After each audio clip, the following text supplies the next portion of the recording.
Hello, my name is Daril Howard. I'm a senior health science major on the pre-medicine track from Laurel, Maryland, and today I will be presenting Unmasking Imposter Syndrome, the psychology behind self-doubt and success.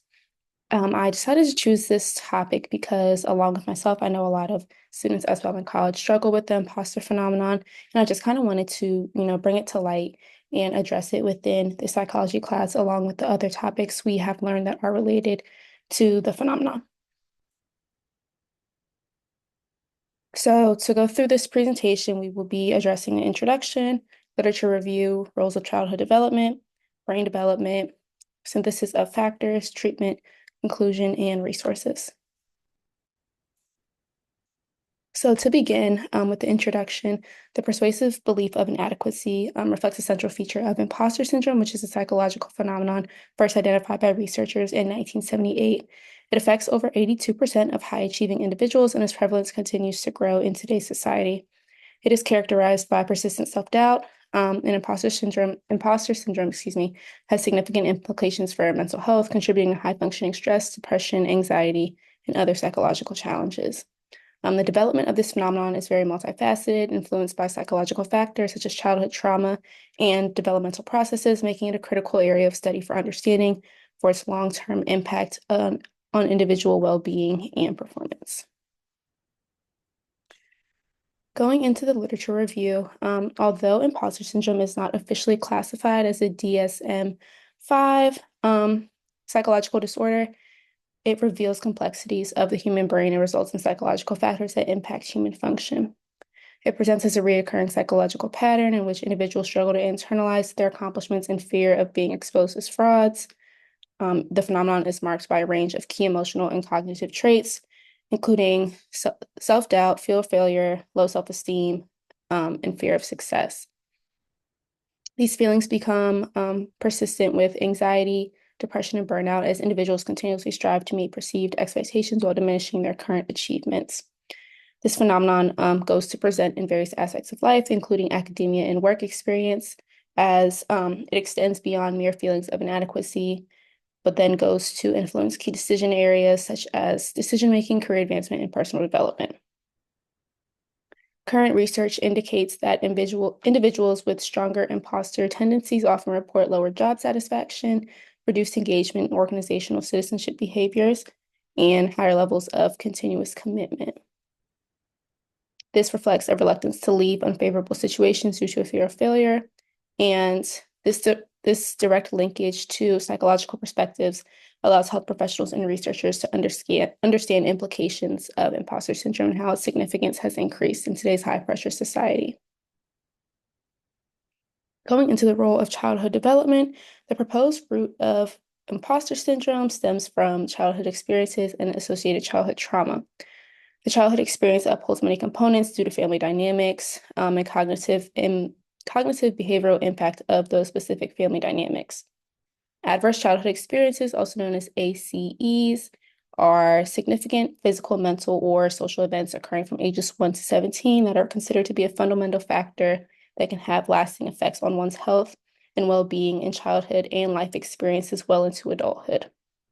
So these experiences can cultivate deeply rooted insecurities that persist into adulthood, which fosters that pattern of self-doubt and fear of inferiority. One example of a early life experience would be parenting techniques such as critical parenting, which would be characterized by excessive criticism, unobtainable expectations, and conditional approvals. So this would essentially force children to associate their worth solely with high performance, which creates a cycle and a fear of failure and consistent need for validation. Research shows that individuals with a history of adverse childhood experiences go on to have childhood trauma and emotional trauma, which relates to high instances of imposter syndrome symptoms, including emotional dysfunction, anxiety, and depression, and essentially underscores that childhood trauma has an impact on individual perception of children's abilities, reinforcing the role within their life.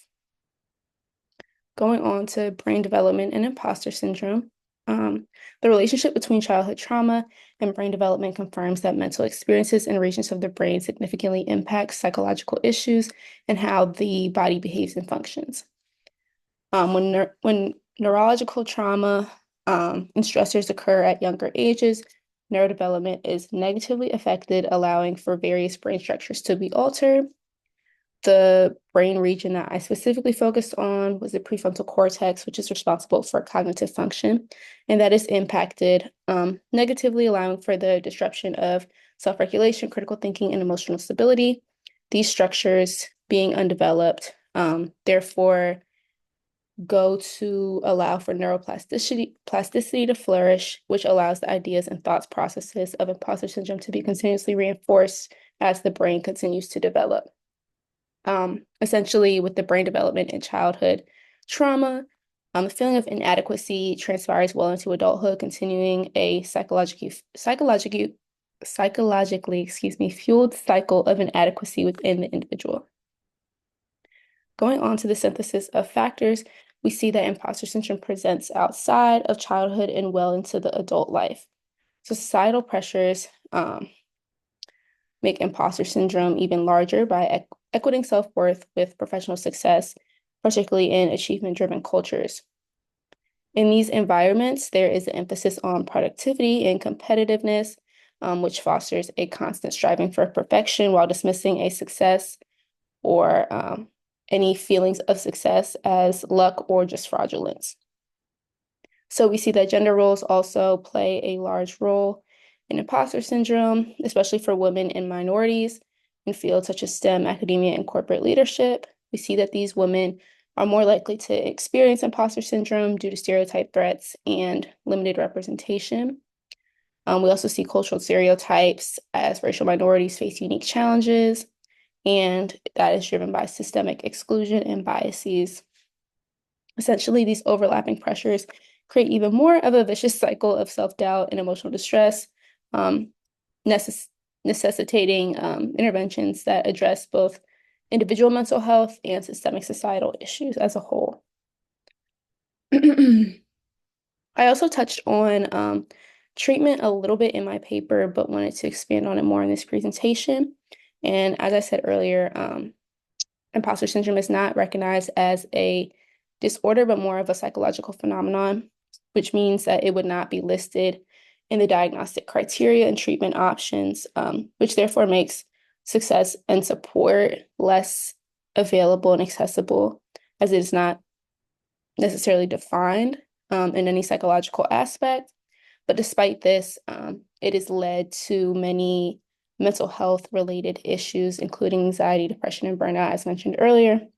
So we see one significant treatment that has been beneficial so far is cognitive behavioral therapy, also known as CBT, which helps reframe and builds up esteem and improve coping skills for those suffering with imposter syndrome. Also, support programs, mindfulness, and self-compassion training strategies have helped to manage these related challenges. Going on to conclude, in conclusion, imposter syndrome emerges as a multifaceted psychological construct influenced by early life experiences, cognitive development, and societal pressures. We see that as the years have gone on and society has changed, there is a necessity to understand the comprehensive approaches to imposter syndrome, psychological, physiological, and social dimensions. And I hope that in the future, I'm able to provide a foundation for studies that are aimed at targeted interventions and fostering supportive environments for those suffering with this phenomenon.